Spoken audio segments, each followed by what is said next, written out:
ভাইরে ভাই, কি বলমু?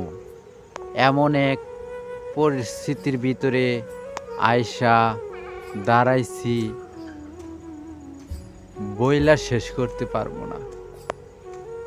যে আল্লাহ আপনারে বাঁচাইছে, সে আল্লাহ উপর বিশ্বাস রাখুন।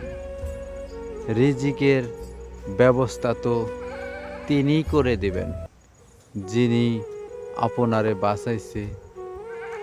কারো না কারো উসিলায়, কারো না কারো মাধ্যমে আপনার রিজিকের ব্যবস্থা মহান আল্লাহ তালাই করে দিবেন।